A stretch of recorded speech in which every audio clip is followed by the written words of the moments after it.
ঘৰৰ মন্দিৰ বা পূজাঘৰত যি গছ চাকি আপোনাৰ আছে বা যি ঘণ্টা আপোনাৰ আছে, সেই ঘণ্টা বা চাকি গছ সদায় যিসকলে পৰিষ্কাৰ কৰে বা যিসকলে চাকি গছ ধোৱে, তেওঁলোকে আজিৰ এই কথাখিনি অতি গুৰুত্ব সহকাৰে মন কৰিব।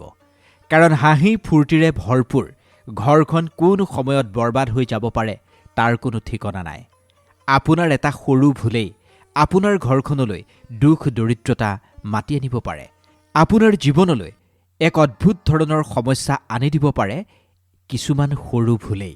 পূজা বা মন্দিৰত ৰখা ঘণ্টা, দেৱী দেৱতাৰ মূৰ্তি আৰু সদায় যি গছ আপুনি চাকি জ্বলায়, সেই চাকি গছৰ সৈতে আপুনি কিছুমান ভুল একেবাৰেই কৰিব নালাগিব। সেই ভুল কৰা মানে আপুনি দোষৰ ভাগী হ'ব। আপোনাৰ ভাগ্যৰ চকৰি ওলোটাকৈ ঘূৰিবলৈ আৰম্ভ কৰিব। জীৱনত এনেকুৱা দুৰ্ভাগ্য আহিব যিখিনি আপুনি মুখামুখি হোৱাটো একেবাৰে অসম্ভৱ হৈ পৰিব। আমি আপোনাক ভয় খুওৱা বা আতংকিত কৰিব খোজা নাই, কেৱল সতৰ্ক কৰি দিব খুজিছোঁ যাতে আপোনাৰ হাতেৰে কিছুমান ভুল একেবাৰেই নহয়। সেই ভুল কৰা মানে আপোনাৰ ঘৰখনৰ প্ৰগতি ৰৈ যাব। সুখ শান্তি হাঁহি ফূৰ্তি এইবোৰ নোহোৱা হ'ব আৰু দৰিদ্ৰতাই নিগাজিকৈ আপোনাৰ ঘৰখনত বাস কৰিব। কি ঠিক আপুনিও কিজানি অজানিতেই এই ভুল কৰি থাকিব পাৰে। সেইকাৰণে আজিৰ এই ভিডিঅ'টো আপুনি মন দি শুনিব। কাৰণ প্ৰতিখন ঘৰতেই ভগৱানক আৰাধনা কৰাৰ এডোখৰ ঠাই আছে। প্ৰতিখন ঘৰতেই ভগৱানৰ সন্মুখত এগছি চাকি জ্বলোৱাকৈ এগছ চাকি নিশ্চিতভাৱে আছেই। সেই চাকিগছ বা সেই ভগৱানক আৰাধনা কৰা ঠাইখিনিত আপুনি সৰু সৰু কিছুমান ভুল কৰিলে আপোনাৰ ঘৰখনলৈ অশান্তি আহিব পাৰে। আপোনাৰ সফলতাত বাধাৰ সৃষ্টি হ'ব পাৰে। কাৰণ আমি জানি অজানিতেই কিছুমান ভুল কৰি পেলাওঁ। কিছুমান সাধাৰণ ভুল যিবোৰক সাধাৰণ কথা বুলি ভাবি আমি ওলাই কৰি চলোঁ। কিন্তু সেই কথাবোৰৰে পোনপটীয়া সম্পৰ্ক আমাৰ ভাগ্যৰ সৈতে আছে। কাৰণ সেই ভুলবোৰে আমাৰ ভাগ্যৰ দুৱাৰ বন্ধ কৰি পেলায়। যেতিয়া আমি সেই ভুলবোৰ কৰি পেলাম, তাৰ পিছত আৰু আমাৰ হাতত একোৱেই নাথাকিব। কেৱল আমি অনুতপ্ত হৈয়ে ৰৈ যাব লাগিব। কিন্তু চিন্তাৰ কোনো কাৰণ নাই। কাৰণ আজি মই আপোনাক সহজ সৰলকৈ সকলো কথা বুজাই ক'ম। আপোনাৰ পূজাঘৰ বা মন্দিৰৰ সৈতে জড়িত বহু ৰহস্যপূৰ্ণ কথাৰ বিষয়ে আজি আপুনি এই ভিডিঅ'টোতেই জানিব পাৰিব। এই ভিডিঅ'টো চোৱাৰ পিছত আৰু আপোনাৰ বেলেগ চিন্তা একো নাই। আপুনি খুব ধুনীয়াকৈ জীৱনটো আগুৱাই নিব পাৰিব। যদি ভুল হৈছে আজিয়ে আপুনি শুধৰাই ল'ব পাৰিব। নমস্কাৰ প্ৰিয় দৰ্শক, আমাৰ ছেকেণ্ড চেনেল পজিটিভ ভাইবছৰ এটা নতুন ভিডিঅ'লৈ আপোনালোক সকলোকে স্বাগতম জনাইছোঁ। আজি মই যিটো ভিডিঅ' আপোনালোকৰ কাৰণে লৈ আহিছোঁ, এইটো একেবাৰে সাধাৰণ ভিডিঅ' নহয়। এই ভিডিঅ'টোৱে আপোনাৰ জীৱনটোত এক ইতিবাচক পৰিৱৰ্তন আনিব। আমাৰ মাজৰে এনেকুৱা বহু মানুহ আছে যি বিভিন্ন ধৰণৰ বস্তুক পবিত্ৰ বুলি গণ্য কৰে আৰু ধৰ্মৰ প্ৰতীক বুলি ভাবি মন্দিৰত সেই বস্তু ৰাখি থয়। সেইসকল মানুহৰ এইটোৱেই হৈছে আটাইতকৈ ডাঙৰ ভুল। আজি আমি আপোনাক বিস্তাৰিত ৰূপত ক'ম পূজাঘৰ মন্দিৰত কোনটো বস্তু ৰখাটো শুভ আৰু কোনটো বস্তু ৰখাটো অশুভ। চাকি এগছ জ্বলোৱাৰ সঠিক সময় কোনখিনি আৰু চাকি গছ জ্বলোৱাৰ সময়ত কি মন্ত্ৰ উচ্চাৰণ কৰিব লাগে। মন্দিৰ বা পূজাঘৰত আপুনি ঘণ্টা কেতিয়া বজাব লাগে? ঘণ্টাটো আছে কাৰণেই আপুনি যেতিয়াই তেতিয়াই বজাব নেকি? সন্ধিয়া বজাব লাগিব নে ৰাতিপুৱা বজাব লাগিব? কেইবাৰ বজাব লাগিব? এইখিনি কথা আপুনি নিশ্চিতভাৱে জানি লোৱাটো দৰকাৰ। যদি আপোনাৰ ঘৰত শংখ আছে, শংখ আপুনি কেনেকৈ ৰাখিব বা কেতিয়া বজোৱা উচিত? আৰু বজোৱাৰ সময়ত কি মন্ত্ৰ জপ কৰাটো আৱশ্যক? আপুনি যি গছ চাকি সদায় মন্দিৰত জ্বলায়, সেই চাকিগছ সদায় পৰিষ্কাৰ কৰাটো উচিত নে? মন্দিৰ বা পূজাঘৰত ভগৱানৰ কেইভাগ মূৰ্তি ৰখাটো উচিত? এই সৰু সৰু কিছুমান কথা আজি মই এই ভিডিঅ'টোত আপোনাৰ সৈতে আলোচনা কৰিম। এই কাৰণেই সৰু সৰু কথাবোৰ মই আলোচনা কৰিম, কাৰণ এই সৰু সৰু কথাবোৰৰে আপোনাৰ মোৰ ভাগ্যৰ সৈতে পোনপটীয়াকৈ জড়িত হৈ আছে। আমাৰ বিভিন্নজন দৰ্শকে এটাই অভিযোগ কৰে, প্ৰতিদিনে বিধি বিধানৰ জৰিয়তে নীতি নিয়মৰ জৰিয়তে ভগৱানক পূজা প্ৰাৰ্থনা কৰাৰ পিছতো কিয় ইমানবোৰ সমস্যাৰ সৈতে যুঁজিব লগা হয়? ভগৱানক পূজা প্ৰাৰ্থনা কৰাৰ পিছতো কিয় মোৰেই ক্ষতি হয়? এই গভীৰ ৰহস্যপূৰ্ণ কথাৰ বিষয়ে আজি আমি ভালদৰে জানিবলৈ চেষ্টা কৰিম ভিডিঅ'টোত। পূজা হৈছে আমাৰ জীৱনৰ এক অভিন্ন অংগ আৰু পবিত্ৰ অংশ। প্ৰতিজন ব্যক্তিয়ে শ্ৰদ্ধা অনুসৰি যিকোনো এজন দেৱী দেৱতাক আৰাধনা কৰে বা পূজা কৰে। কোনোবাই মা দুৰ্গাৰ চৰণত নিজকে সমৰ্পণ কৰে আৰু কোনোবাই ভগৱান বিষ্ণু, কোনোবাই মহাদেৱক স্মৰণ কৰে। যিজনেই তেওঁলোকৰ ইষ্টদেৱতাক পূজা প্ৰাৰ্থনা শুদ্ধ মনেৰে কৰে তেওঁলোকেই ফল নিশ্চিতভাৱে লাভ কৰেই।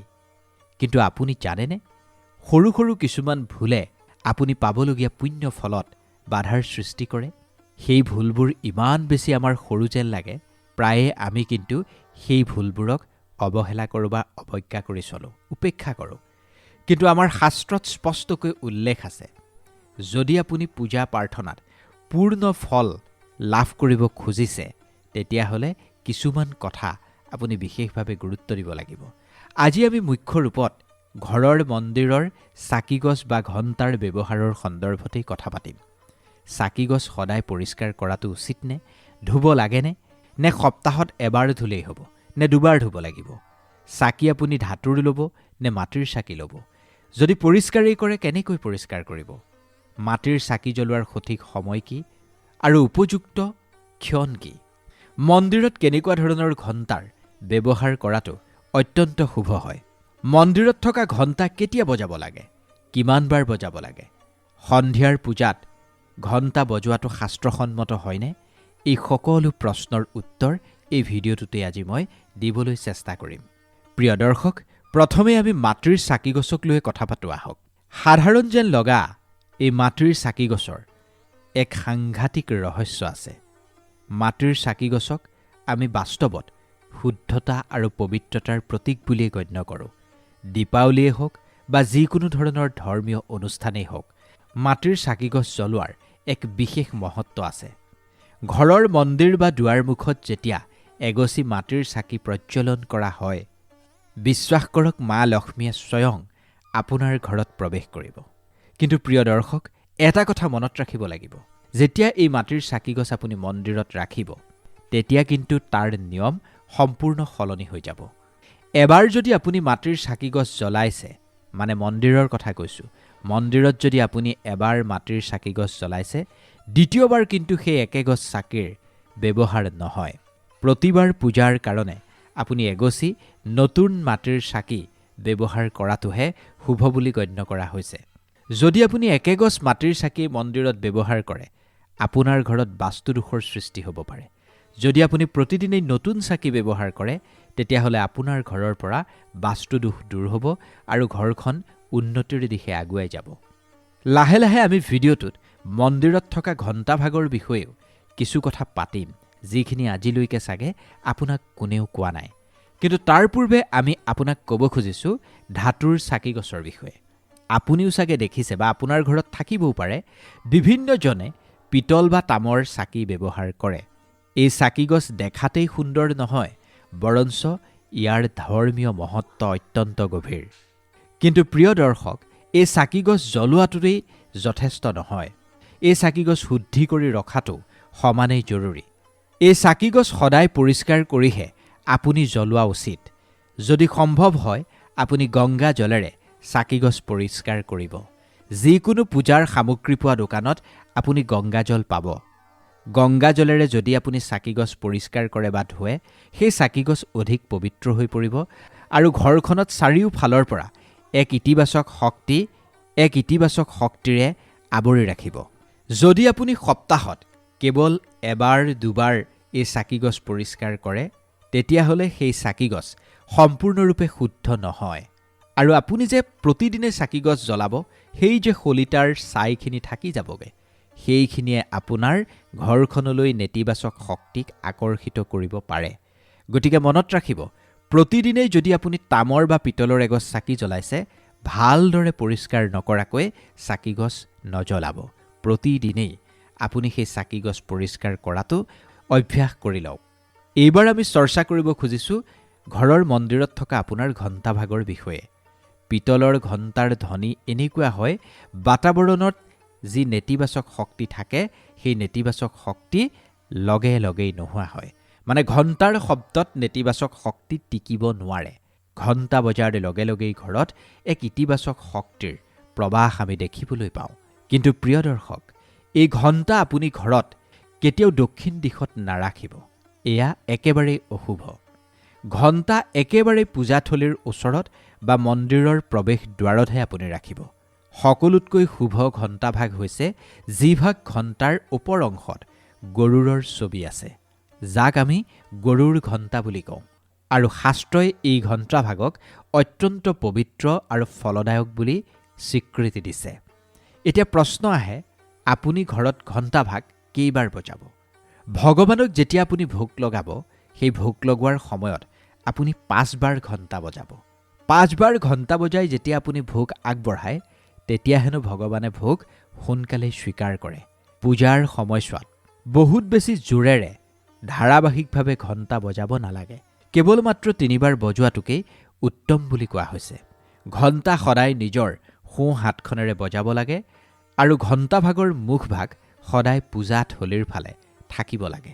মনত ৰাখিব, ঘণ্টা সদায় পুৱাৰ পূজাভাগত বজোৱাটোকেই অত্যন্ত শুভ বুলি কোৱা হৈছে। আৰু সন্ধিয়াৰ সময়ৰ পূজাত ঘণ্টা বজোৱাৰ পৰা বাচি থাকিবলৈ শাস্ত্ৰই পৰামৰ্শ আগবঢ়াইছে। বহুতেই কিন্তু সন্ধিয়া সময়ত ঘণ্টা বজোৱাটোক উচিত বুলিও ক'ব খোজে। গতিকে এই কথাটোত কিছু দ্বিমত আছে। শুনাত এই কথাবোৰ সৰু যেন আপোনাৰ লাগিব পাৰে, কিন্তু এই কথাবোৰৰ প্ৰভাৱ আপোনাৰ ভাগ্যৰ সৈতে জড়িত হৈ আছে। আৰু এটা গুৰুত্বপূৰ্ণ কথা এইখিনিতেই মই আপোনাক ক'ব খুজিছোঁ, যিটো প্ৰায়ে মানুহে উপেক্ষা কৰি চলে। যেতিয়াই আপুনি কোনোবা এভাগ মন্দিৰলৈ যায়, মানে ঘৰৰ বাহিৰৰ কোনোবা দেৱালয় বা মন্দিৰলৈ যেতিয়া আপুনি প্ৰৱেশ কৰে, তেতিয়াই প্ৰৱেশ কৰাৰ সময়ত আপুনি ঘণ্টা বজায়। মন্দিৰত প্ৰৱেশ কৰাৰ সময়ত আপুনি ঘণ্টা বজাই ঠিকেই আছে, কিন্তু মন্দিৰৰ পৰা ওলাই অহাৰ সময়ত আপুনি ঘণ্টা বজোৱাৰ কোনো আৱশ্যকতা নাই। যেতিয়া আপুনি ঘণ্টা বজাব, সেয়া কেৱল ঘণ্টাৰ শব্দই নহয়, সেই ঘণ্টাৰ শব্দৰ জৰিয়তে আপুনি ভগৱানক এক সংকেত প্ৰদান কৰিছে, প্ৰভু, মই তোমাৰ দুৱাৰমুখলৈ আহিছোঁ, মই তোমাৰ চৰণত আছোঁ। এবাৰ ঘণ্টা বজোৱাৰ অৰ্থ হৈছে আপুনি ভগৱানৰ দুৱাৰমুখত প্ৰৱেশ কৰিছে আৰু পূজা আৰম্ভ কৰিছে। 2 বাৰ ঘণ্টা বজোৱাৰ অৰ্থ হৈছে আপুনি আপোনাৰ প্ৰাৰ্থনা আৰু আপুনি আপোনাৰ মনৰ কথা পোনে পোনে ভগৱানৰ সন্মুখত ৰাখিছে। এইবাৰ মই আপোনাক কেইটামান গুৰুত্বপূৰ্ণ কথা ক'ব খুজিছোঁ। গতিকে এই গুৰুত্বপূৰ্ণ কথাকেইটা আপুনি মন দিব, কাৰণ এই কথাখিনিয়ে আপোনাৰ পূজা পাঠ আৰু অধিক ফলদায়ক কৰি তুলিব। আহক অলপো পলম নকৰি পূজা বা মন্দিৰৰ কিছু গুৰুত্বপূৰ্ণ নিয়মৰ বিষয়ে জানি লওঁ। পূজা কৰাৰ সময়ত আপোনাৰ মুখখন সদায় পূব দিশৰ ফালে থকা উচিত, কাৰণ এই দিশক আটাইতকৈ শুভ দিশ বুলি গণ্য কৰা হৈছে। কাৰণ এই পূব দিশৰ পৰাই সূৰ্যৰ প্ৰথম কিৰণ পৃথিৱীত পৰে আৰু সেই কিৰণত এক ইতিবাচক শক্তি থাকে। পশ্চিম ফালে মুখ কৰিও আপুনি পূজা কৰিব পাৰে, কিন্তু পূব দিশেৰে মুখ কৰি পূজা কৰাৰ ফল সাংঘাতিক বেছি। ঘৰত যদি আপোনাৰ ষ্টেপ আছে, ওপৰলৈ যদি আপোনাৰ চিৰি আছে, সেই চিৰিৰ কাষত বা চিৰিৰ তলত পূজাঘৰ বনোৱাটো একেবাৰেই অশুভ। কাৰণ সেই স্থান নেতিবাচক শক্তিৰ স্থান। কাৰণ সেই স্থানেৰে মানুহ উঠি যায়, সেই স্থানেৰে মানুহ উঠি গ'লে মানুহৰ ভৰিৰ শব্দ হয়, খোজৰ শব্দ হয়, যিটো পূজাঘৰৰ কাৰণে একেবাৰে পবিত্ৰ নহয়। ভগৱানৰ আসন সদায় আপোনাৰ আসনতকৈ উচ্চ হোৱাটো উচিত। আপুনি যি আসনত বহে তাতকৈ সদায় ভগৱানৰ আসনভাগ ওখ হ'ব লাগিব। ভগৱানৰ প্ৰতিমাভাগ ডাইৰেক্ট মাটিত ৰখাটো একেবাৰেই অশুভ বুলি কোৱা হৈছে। ভগৱানৰ মূৰ্তি যদি স্থাপন কৰে, কমচে কম 10 ইঞ্চি ওখকৈ আপুনি স্থাপন কৰিব লাগিব। উচ্চ আসনৰ পূজাথলীয়ে ইতিবাচক আৰু এক শক্তিশালী বাতাবৰণৰ সৃষ্টি কৰে। কেৱল এটাই মনত ৰাখিব, আপোনাৰ আসনভাগ যাতে ভগৱানৰ আসনতকৈ ওখ নহয়। ইয়াৰ অৰ্থ হৈছে ভগৱানৰ প্ৰতি আপোনাৰ আদৰ আৰু বিনম্ৰতা অটুট আছে। ইয়াৰ পিছৰ কথাখিনি আৰু জৰুৰী। পূজাঘৰত কেতিয়াও মৰহি যোৱা বা শুকাই যোৱা ফুল ৰাখিব নাপায়। মৰহি যোৱা বা শুকাই যোৱা ফুলক অশুভ বুলিয়ে গণ্য কৰা হয়, কাৰণ এই ফুলে নেতিবাচক শক্তি বৃদ্ধি কৰে। সদায় সতেজ, সুগন্ধিযুক্ত আৰু পৰিস্ফুট হৈ থকা ফুলহে ভগৱানক অৰ্পণ কৰিব লাগে। যেতিয়া ফুলপাহ মৰহি যায় বা শুকাই যায়, তেতিয়া সন্মানেৰে সেই ফুল মাটিত পুতিও থ'ব পাৰে আপুনি, নহ'লে বোৱতী নদীত উটুৱাই দিব। এনেকুৱা কৰিলে নেতিবাচক শক্তি দূৰ হ'ব আৰু আপোনাৰ ঘৰখনত পবিত্ৰতা অটুট থাকিব। আৰু এটা গুৰুত্বপূৰ্ণ কথা হৈছে, যিটো কোঠাত আপুনি শুৱে, মানে আপোনাৰ যিটো বেডৰুম, সেই স্থানত কেতিয়াও আপুনি মন্দিৰ নবনাব। যদি আপোনাৰ ঘৰত ঠাইৰ অভাৱ, পৰিস্থিতিগত কাৰণত আপুনি শুৱনি কোঠাৰ ওচৰতেই বা শুৱনি কোঠাতেই মন্দিৰ ৰাখিবলগীয়া হৈছে, তেনে ক্ষেত্ৰত আপুনি মন্দিৰৰ পৰ্দা ৰাতিৰ ভাগত একেবাৰে ঢাকি ৰাখিব। তেতিয়া কি হ'ব, ৰাতিৰ সময়ছোৱাত মন্দিৰৰ পৰা ওলোৱা তীব্ৰ শক্তিয়ে আপোনাৰ বিশ্ৰামত প্ৰভাৱিত কৰিব নোৱাৰে আৰু মন্দিৰৰ পবিত্ৰতাও অটুট থাকিব। এনেকুৱা কৰিলে ঘৰখনত শান্তি হ'ব আৰু পূজাত আপোনাৰ একাগ্ৰতা বৰ্তি থাকিব। আৰু এটা বিশেষ কথা আপুনি মন দিব লাগিব, ক'লা কাপোৰ পিন্ধি কেতিয়াও পূজা নকৰিব। সনাতন পৰম্পৰাত ক'লা বস্ত্ৰ সদায় নিগেটিভিটিৰ প্ৰতীক বুলিয়ে গণ্য কৰা হয়। ক'লা বস্ত্ৰই পূজাৰ সাত্বিক শক্তি দুৰ্বল কৰিব পাৰে। সদায় শুভ আৰু পাতলীয়া ৰঙৰ বস্ত্ৰহে পৰিধান কৰিব লাগে পূজাৰ সময়ত, যেনে হালধীয়া, ৰঙা বস্ত্ৰ বা বগা বস্ত্ৰ পৰিধান কৰি আপুনি পূজা কৰিব। তেতিয়া শান্তি পবিত্ৰতা সকলো বৰ্তি থাকিব। এতিয়া আপুনি জানি লওক পূজা ঘৰত কি কি বস্তু ৰাখিব নালাগে। যিকোনো এগৰাকী দেৱী দেৱতাৰ কেৱল এখনেই ফটো বা এভাগেই মূৰ্তি পূজা ঘৰত ৰাখিব। একেজন দেৱী দেৱতাৰ বা একেজন ভগৱানৰ অধিক ফটো বা মূৰ্তি ৰাখিব নালাগে। এনেকুৱা হ'লে শক্তিৰ সন্তুলন খেলিমেলি হয় আৰু পূজাৰ প্ৰভাৱ কম হ'ব পাৰে। ঘৰত শিৱলিংগ ৰখাটো অত্যন্ত পবিত্ৰ বুলি গণ্য কৰা হয়, কিন্তু সেই শিৱলিংগ আপুনি সঠিক দিশত ৰাখিব লাগিব। সদায় উত্তৰ বা পূব দিশত আপুনি শিৱলিংগ ৰাখক আৰু জলহৰিৰ মুখভাগ উত্তৰ ফালে থকাকৈ আপুনি ৰাখিব লাগিব।